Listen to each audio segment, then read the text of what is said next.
Welcome to By George, an AD Players podcast here at the George Theater. I'm Miranda Zapst. I'm the marketing associate. And with me today, we have Joel Sandel, who is directing our first show of the 57th season, Forever Plaid. I'm so happy to have you here. I'm delighted to be here. Well, first off, I want to just tell you that I am a why person. So the way that I explain it is like, I like to know everybody's why. Why do you do the things that you do? Sure. And so I know that you're Houston born, you've done a lot of acting. So I just want to know, what is your why? What got you into the theater to begin with? That's a really good, I've always been sort of a theatrical type person. Yeah. People used to comment on that when I was a kid, even. When I was very young, my father had a couple of albums that I played over and over again. And one of them was Patsy Cline's Greatest Hits. Okay. And before my voice changed, I could do the best Patsy Cline impression you ever heard in your life. Yeah. And so I would actually sing Patsy Cline songs for babysitters.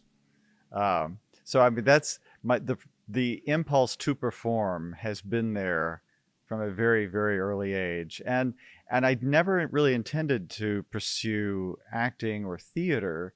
I was going to be a music major, or I was a music major actually for a while.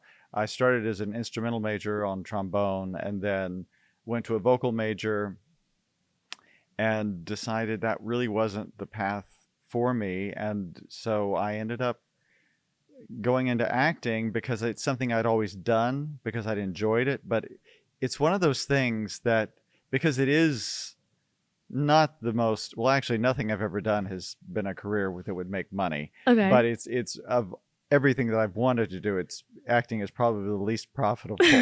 So you just don't think of it as a career choice. And it was my father, interestingly enough, that kind of planted the seed, because I was kind of at sea. I'd been out of high school for a year or 2 years, and the music thing didn't work out, and I was down. Mm-hmm. And so he brought this brochure for the American Academy of Dramatic Arts in Los Angeles, and he said, "Is this anything you'd be interested in doing?" And it was just sort of like a lifeline. And I thought, well, sure, why not? Yeah. And so I did it, and that was kind of, I always describe it as when I got there and was sort of among the actors, it was like, oh, I'm home. Mm. It's like, these are my folks. I'd always thought the music people were my folk, and they still are to a degree. I have never really completely divorced myself from the music world. But the acting world, the people involved there really felt like the perfect fit. Mm-hmm. So the first real theater that I saw was at Sam Houston State. And my mother took me to their production of My Fair Lady in 1973, I want to say.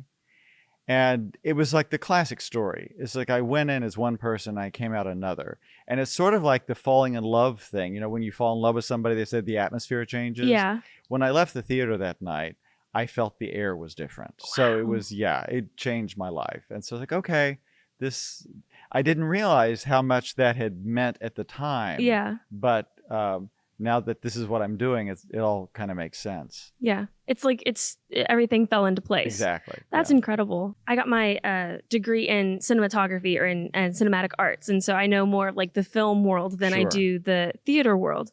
But I was lucky to know Jesse Groth-Olson, the marketing director here, and he offered me the position. And theater was something that I had always been interested in. But when I was working in film, doing like second AD work or first AD work, assistant directing, it was the first time I was on a set like that in that position. I kind of had that aha moment of like, oh, this is where I'm supposed to be. And it's so fascinating because so many people don't understand. I mean, like you can tell it to somebody and they might not know exactly what you mean. Like, oh, they just brush it off. That sounds cheesy. But you really just have to go out there and you have to try so many things before you find where you fit, where you feel connected to what you're doing and other people. And it does really feel so nice when you go, oh this is it. This is it. I finally, I figured it out. Right. So being an actor, and then I know you don't necessarily have as much directing work under your belt, but what was that like coming from an actor's point of view and then coming into directing Forever Plaid? Well, I was talking to some of my cast members after opening night, and they were saying how much they'd appreciated the fact that I'd scheduled so much time for music rehearsal for this show.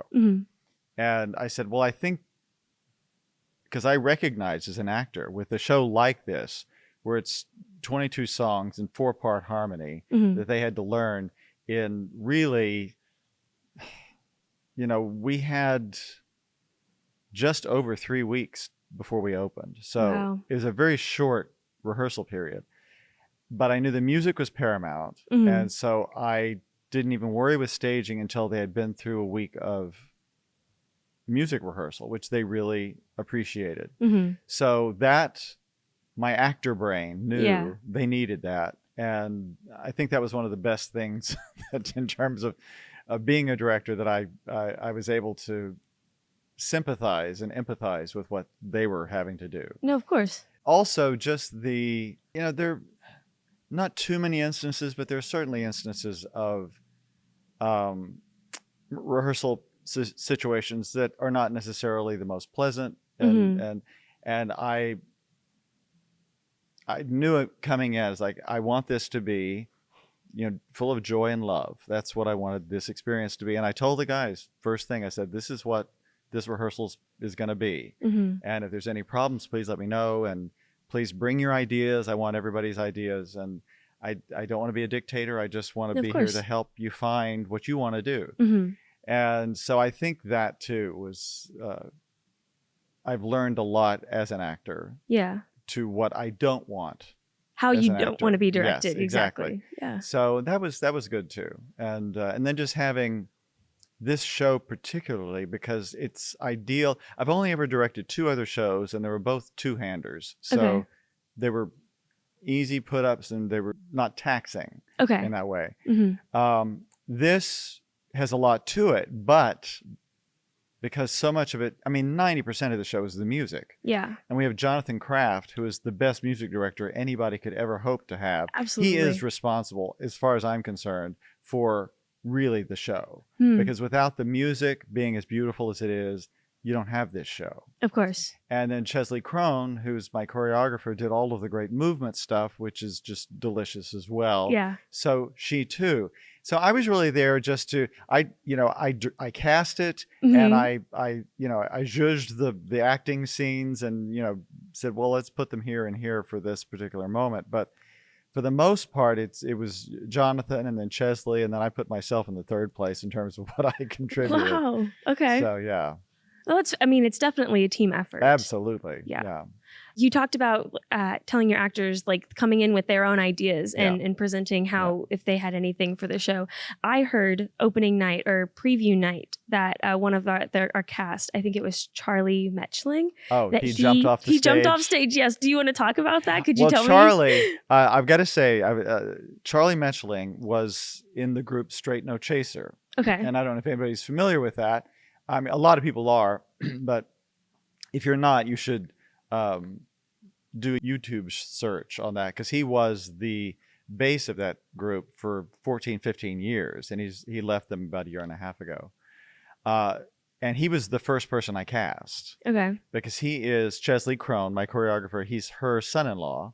Oh. And I was the first person that I was worried about casting was the bass. That was because there aren't many in the world anymore. This is a very tenor world in musicals anymore. So that's where you get a lot of. Okay. So I was driving down Chimney Rock one day, and it just dawned on me, with Charlie Metchling, he's in town now, and I wonder if he'd do it. And fortunately he agreed. But the Straight No Chaser is a very sort of freewheeling, all guy singing group. Okay. And apparently this was kind of some of the shtick he would do during Straight No Chaser shows. He would jump off the stage and go up to audience members. And so at the preview, when we're watching this thing, and all of a sudden Charlie's off the stage and in the aisle, it was thrilling for me. It scared Hannah, our stage manager, something fierce, because she didn't know what was going on. And I was perfectly happy to keep it in the show.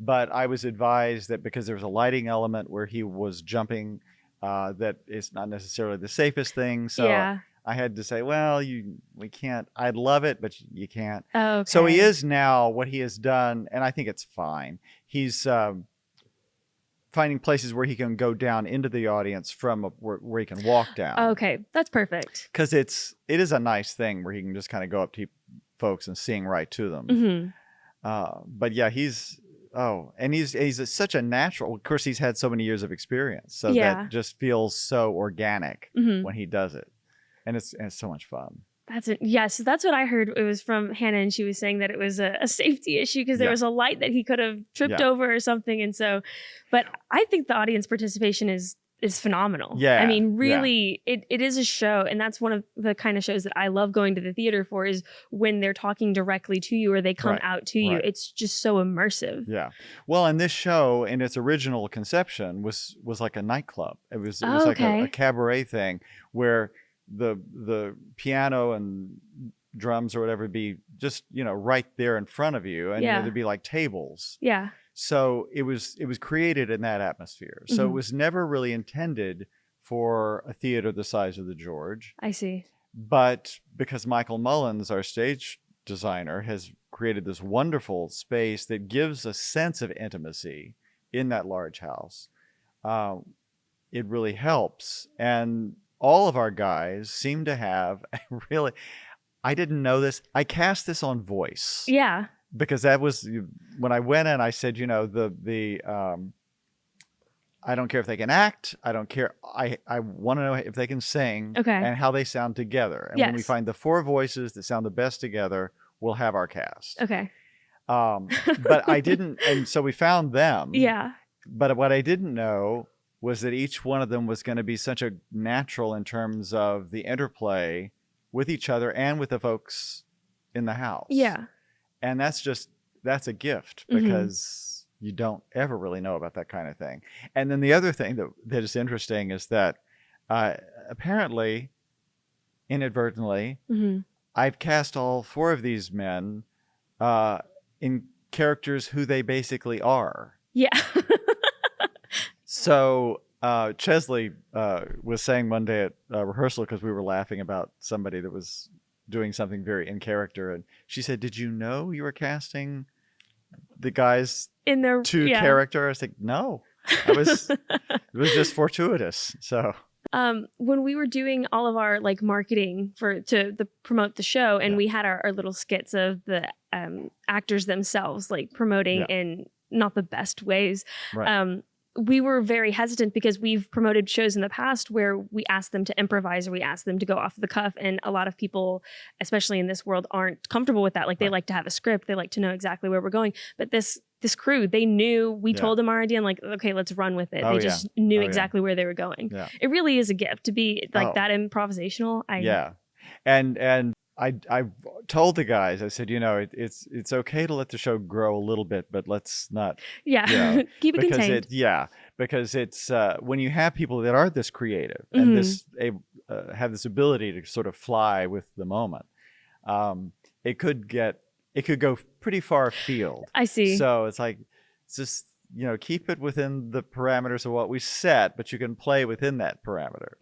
And they are exploring that, and so it's fun to see. I love the portion when they have an audience member actually come up to the stage and have them play the piano. Yeah. What was that? Was that a you decision? Was that a company decision? No, it's in the script. Part of it? Okay. Yeah. And what we had to create in the show, because the original show is conceived without an intermission. It's just a 90-minute, no intermission show. Okay.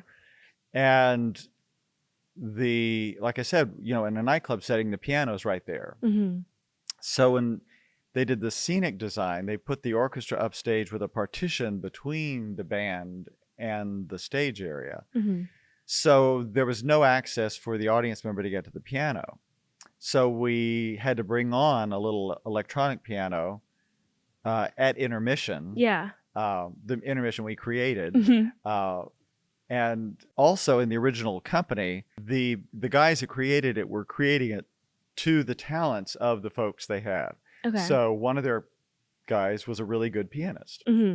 At the moment that this scene starts taking place, the piano player excuses himself because he's got to take his union break. I see. Okay. So the guy that played Sparky goes to the piano and starts playing a bit of the Grieg piano concerto, and then starts playing Heart and Soul. And then the guys, so he plays the whole thing while that scene is going on. Mm-hmm. And so none of our guys felt comfortable doing that. Okay. So we decided, well, we'll just have Jonathan will leave the orchestra pit and come around, but we needed to fill that time. Yeah. So I created the little dialogue before. That's my writing. Okay. So love it or hate it, it's my writing. And the guys are zhuzhing that a little bit, so it's getting better. So that they can get Jonathan around, because it takes him a while to walk around to get to the piano. So then he takes over from there. Yeah. But yeah, we were worried about, are we going to get people to volunteer? Mm-hmm. The guys, again, their ability to kind of ad lib and coerce. Yeah. They've been able to, even on 2 nights when the volunteer wasn't, Hannah coined a word, voluntold. Okay. For these poor folks that end up having to come up on stage. But they have a good time, I think, once they're there. I do too. Yes. And the audience eats it up. Mm-hmm. So yeah, it's so much fun. Well, I didn't know that you kind of wrote that little portion in between to get Jonathan around. Yeah. That was so well done, because I couldn't tell the difference between the two writing styles. But when I found out that there was that portion in the show, I thought to myself, oh, I want to walk up there and I want to be the one to play. Right. But then my stage fright got, and so when I was there for preview night, I was taking photos, so I was working anyways. Yeah. But it's so great to see that, had I gone up there and anything had been flubbed or I had messed up, that everybody up there knew what to do. They were ready and prepared that if somebody didn't know how to play the piano, Jonathan would take over. Absolutely. And then to hear the entire audience cheering you on, they want you to succeed as much as you want to succeed. Yeah. It's a wonderful community. It's a good point to make, that very thing, because we're living in a time when theater attendance is way down. We still haven't recovered from COVID completely. Mm-hmm. And, theater it's just one of those things, like arts event you go to where there's an audience. Mm-hmm. It is a chance to collectively come together and commune with our fellow human beings, mm-hmm. and not be isolated, which we're getting. It's dangerous. We're all becoming a little too isolated in our own little worlds, and it's very easy to do. I completely agree. And theater is such a wonderful opportunity to come together with people, mm-hmm. and then in something like this, where you actually bring a person from the audience into the show. Exactly. And then the audience, they sort of become her, mm-hmm. In that moment. So it's so wonderful, and I want everybody to experience that. I think everybody should. Yeah. Especially in this time with more isolation. And we just got reviewed by the Houston Press, and they were talking. I think it was great. It was great. They were talking about how it's a quiet kind of joy. It's a soft, nostalgic kind of joy. Yes, and I tell you, you will not. I cannot imagine the cynical person that could come see this show and not love these guys. Yeah. I just can't imagine, mm-hmm. because it's just so dear. That's the best word for it. It's a very dear show. Mm-hmm. It's all heart. Yes. And it's a good time. And these singers, I wish we could do a cast album, because you've said it multiple times. I just don't think you're going to find 4 better singers for this show anywhere. Have we moved? Do you know? Can we move forward in that regard in any sense? I don't know. Okay. That's not my call. I see. We got to find someone with the bucks. Okay. I see. Because I've heard you mention it before, and I've heard you mention it to our producer and our artistic director and everybody. So I wanted to see if we've moved in anyway. I think we should too. I think it'd be a good call. I think so too, and it would be great too. Anyone listening that might want to help out in this no, of course, cause, please let the theater know, because it would be a great device to help raise money for the theater. They could sell the CDs in the lobby, mm-hmm. and raise money for 80 players, which would be great. That's a great idea. I think so. Most definitely. So we've talked about Forever Plaid and the show in and of itself. I want to get your take on working with 80 players. Well, this is my 3rd show. Okay. I did It's a Wonderful Life was my first show with them 3, 4, 5 years ago. I don't know. Time has collapsed Yeah, on so, itself. exactly. 2020 doesn't exist. It just And so that was my first experience getting to work with 80 players. And it was just, everybody involved was like, oh, I want to come back and work here all the time. Because it's just a great atmosphere to work in. The people are all just so supportive and loving. Mm-hmm. I'm a very visual person. Mm-hmm. The set that they created, it was magical. Mm-hmm. And it was at Christmas time, and It's a Wonderful Life, and yeah, exactly. it was just so great. And then last year I was in Sound of Music, Mm-hmm. and I got to tell you, I've never enjoyed the stage version of Sound of Music particularly. Really? Okay. Because the movie's just so iconic, yes. and it's a better script. Okay. There's really no way around that. It's a better script. You've heard it here first. And but I tell you what, the production that 80 Players put together last year had everybody saying, I've never enjoyed this musical this much. Mm-hmm. So it was great, to get to. And Brad Gertz, who's in Forever Plaid, was the Captain Von Trapp. Oh, amazing. In Sound of Music. I mean, who wouldn't want to work here? Yeah. It's a joyful place to be. Well, I just imagine since I think the Houston Chronicle, I'm going to misrepresent the quote, but you've been all around Houston. And what's the Houston theater scene like? I hear it's a very small community. Only being in this place for 5 months, right. I'm already hearing, oh, they've done this and I know them from here and they've done so. Right. Well, it's a bigger community than you think. Okay. But it's got a very small community feel because everybody knows each other. Mm-hmm. They just changed the vernacular, and I'm like the community leader person. I don't know. It's very confusing. We'll put your title in the video. Yeah, I'll if I can find it. Exactly. It's I get lost every time I try to reference Start it. looking down the whole. But we used to every year when we were still liaison cities, we would have a big membership meeting, and Doug Carfrey, who's the Western Regional Vice President, always would note. He said, "This is my favorite city to come to because everybody just seems to get along so well and support each other so much." Yeah. And our last meeting, which is just before the world shut down, we had the biggest turnout percentage-wise of any city in the nation. Oh my goodness. For that meeting. And that was quite a coup, and people were talking about it a lot. So I was very proud that happened here. So yeah, it's a big community with a small community heart, which is wonderful. You couldn't ask really for anything. It is more. Everybody's really there for everybody else, and that's what I love about Houston. Yeah. In my university, I went to Houston Christian University or Houston Baptist University before.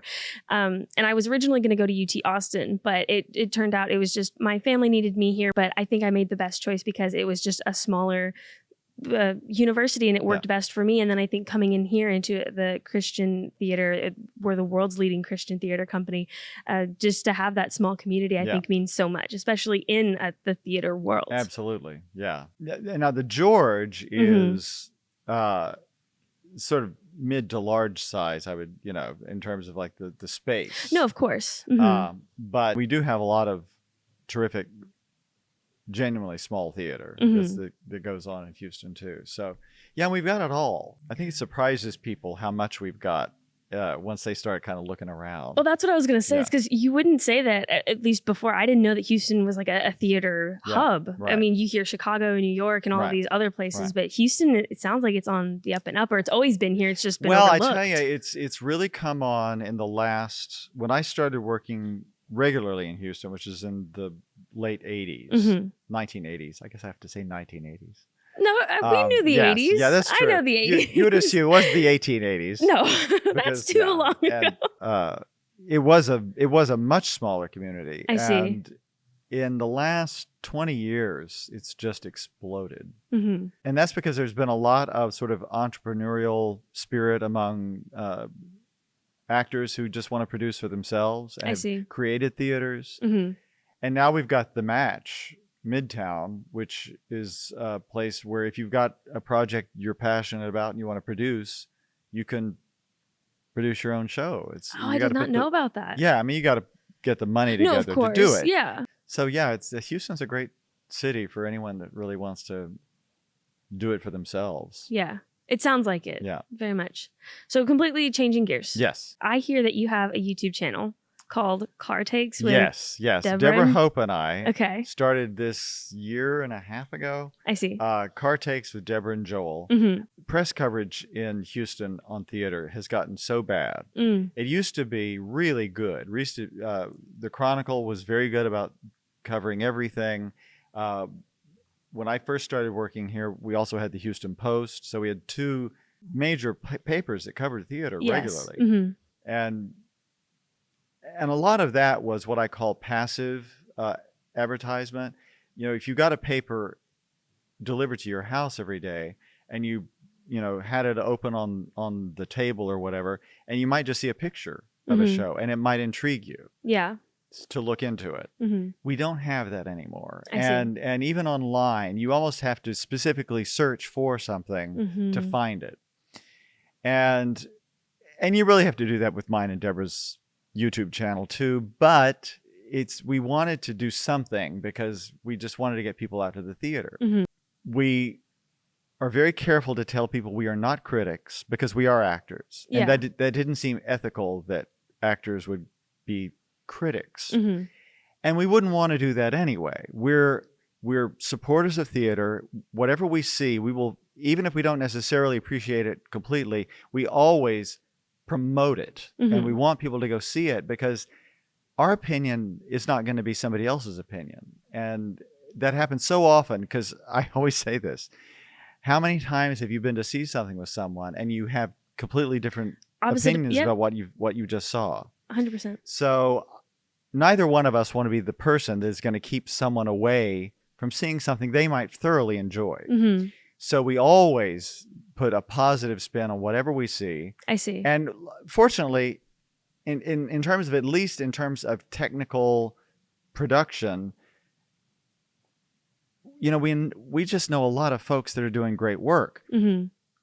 Whether or not we like the actual play, it is very easy to support and promote the work that's being done because it's almost always excellent.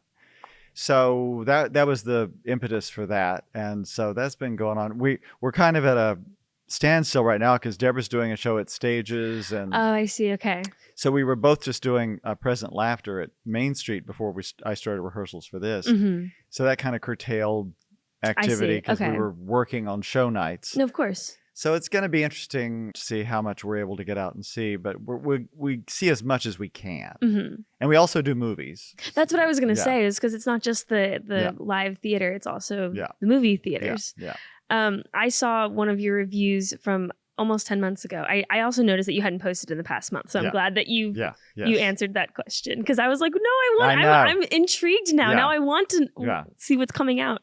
But a couple months ago, like 10 months ago, almost a year ago at this point, I saw that you reviewed Secret of My Success. Yes. Which was actually the first live theater performance that I had ever gone to. Oh, so again, I'm not a big theater person. I was more into cinema and film and all of that kind of, but getting into graduation and coming here and all of those things, and my friends being really big actors and musical theater people, they wanted me to go see Secret of My Success, and I was just blown away, absolutely. And I saw your review on it and you guys enjoyed it as well. I didn't know that it was also based off of a movie. Oh yeah, the movie's great. Yeah. So but I also heard that Jonathan Kraft worked on that performance as well, or is that show as well? Right. That's again what a small world that this is. Well, and I tell you, in terms of music directors, there are 4 that I can name off the top of my head, and you will see their names everywhere because they're the best. Yeah. And Jonathan he's still kind of a newbie. He's been around for a while now. Okay. But everyone in the world should work with Jonathan because he is, well, for one thing, he's just a dear human being. Yeah, so sweet. So sweet. Absolutely. And he's so meticulous and so thorough. And he got these guys, my Plaids, so prepared, even before first rehearsal. He took the time to do what is called a plunk track for each one of them, which is where he would play out the individual line for each one of the songs for each character. Wow. Okay. And put those in a file, sent each one of the guys their musical lines so they could get up on that before the first rehearsal. Wow. So at the first rehearsal, when they sat down and started singing, it's like, they sound like they've been singing together forever.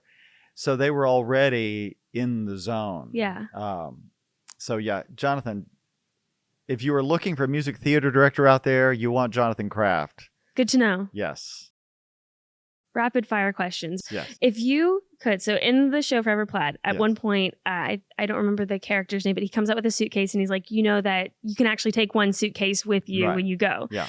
What would be in your one suitcase? Oh my gosh. That's very, very difficult. I would say pictures of my family. Okay. Pictures of my dog that passed away 7 years ago or 8 years ago now. That's very difficult. It is. Yeah. I know. Well, because you would imagine you wouldn't need anything else when you go. Yes, exactly. Exactly. What would what are the things that you can't, that wouldn't already be provided for you? Maybe queso and chips, or your favorite food. Yeah. But that's difficult. I mean, music. I don't know. I would think they would have something beyond streaming in heaven. So I just I don't know that I would need to take that. Yeah. But I might have some spare albums that I could throw in there just so I could have the covers of course. Like Smudge has. I think I would, I think photos are a big one for me. I'm very much a maximalist is how I say. So I collect a lot of like tiny knickknacks and things like that. Definitely photos, definitely artwork, I think would be what I would bring with me. Yeah. And I would hope everything else would be there. I would hope. Yeah. In the show, like we have Jinx who gets nosebleeds and our other, I think it's not Sparky. Is it Smudge who needs the inhaler, or Frankie who needs? No, that's Frankie. Frankie who needs the inhaler. Yeah. What is your biggest mishap on stage? You be any time for you for performing? Yes. Oh dear. Have you ever had a nosebleed on stage? I've never had a nosebleed on stage. I've had I've got a whole series on my personal YouTube page. I see. Of what I call theater bloopers. Okay. And the grand poobah of all of them, we were doing Shakespeare's King John, and I was playing King John. And we did this at Miller Outdoor Theater, which is a ginormous stage, huge proscenium. And it's a large expanse to walk. And in this particular scene, King John is begrudgingly going to relinquish his crown to the legate of the Pope to be recrowned under the auspices of the Catholic Church, so that, he would be legitimate. Yes. And he was doing it only because he was trying to save his neck. Okay. That was the only reason. So it's, but essentially it's a scene about a crown. And Ruddy Cravens, who had directed that play, had set up this beautiful, beautiful scenario where I had this long cape on, and I would come on and there was like an Agnus Dei or a boy soprano singing in the background. And so it was gorgeous. And a very slow, majestic cross. I see. To my friend Kent, who was playing the legate, waiting for me to relinquish my crown. So this one night, I make this long, slow cross and get to Kent and reach up. Oh, I'm scared. And there's no crown on my head. Oh my gosh, no. There's no crown on my head. I had forgotten to put the crown on my head. And the only reason I give myself this as my excuse is that you're mic'd for the stage out there. So I was feeling that mic wire around my head, so I felt like there was something there. And it just didn't even dawn on me until I got there. So I turned very slowly and went back off stage and started frantically, everybody's, where's his crown? Where's the crown? Yeah. And so they handed me another character who was wearing a crown, handed me his crown. So I put that crown, went back to do my entrance, and then noticed that John Smetak, who was playing an attendant, had found my crown. He was on stage with it. So I threw off the crown they had given me. Oh my goodness. Made the long, slow cross back out there. No. Yeah, it was a thing. Oh my goodness. And Ruddy, the director, was there that night. And of course, I was mortified. Oh. And after the show was over, I went up and I apologized. And he said, "Oh, Joel," he said, "that was the funniest thing I've ever seen on the exactly. Because he knew. None of the rest of the audience knew that it wasn't. Exactly. So he knew that I didn't know I didn't have the crown on. So he knew that once I went up to find it, and it wasn't there. The second you walked out and they saw, he was like, "Oh, let's see what happens now. How are we gonna fix this one?" That's oh Lord, that was one I didn't think I'd ever get over. Yeah. So, yeah. How are you feeling about it now? Does it still hurt? Clearly I've owned it. Okay. Well, of course you have to own it at some point and take your slice. Does it still hurt to talk about it? No. Okay. It's that's good. I didn't want to cause you any pain. It's a bemused no, of course, place that I've come to. So yes.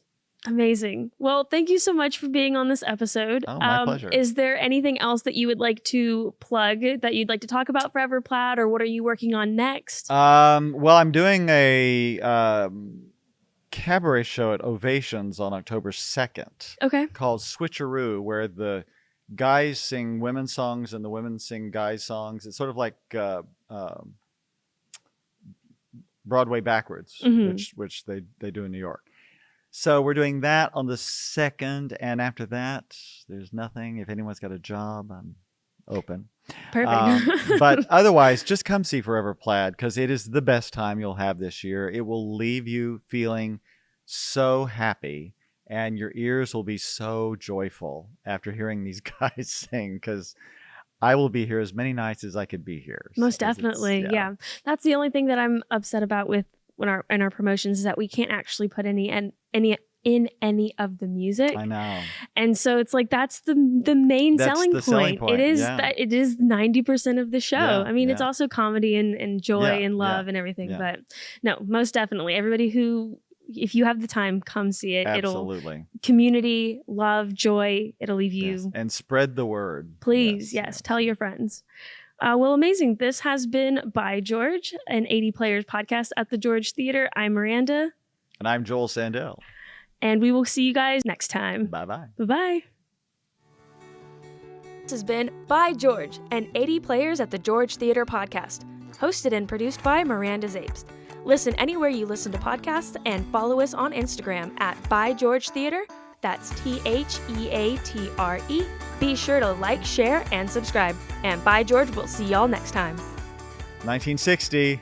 I just turned 63 last week. Yeah. Oh, congratulations. Thank you. My dad was born in 1958, and so he's 65. So I know that generation just a little bit. Yeah. That's where a lot of like my musical taste came from, is my dad. Right. So I completely understand. So you appreciate Forever Plaid. I love Forever Plaid. Yeah. I did not know what to expect going into it. But after going to the rehearsals and seeing the show, finally, like it's really incredible. Isn't it? I do. The guys are amazing. Yeah.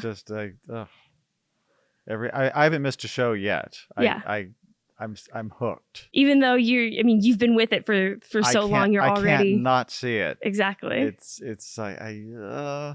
Saturday. A friend of mine had her memorial service was Saturday at noon. Yeah. And I was on my way back home, and I was really planning on going home.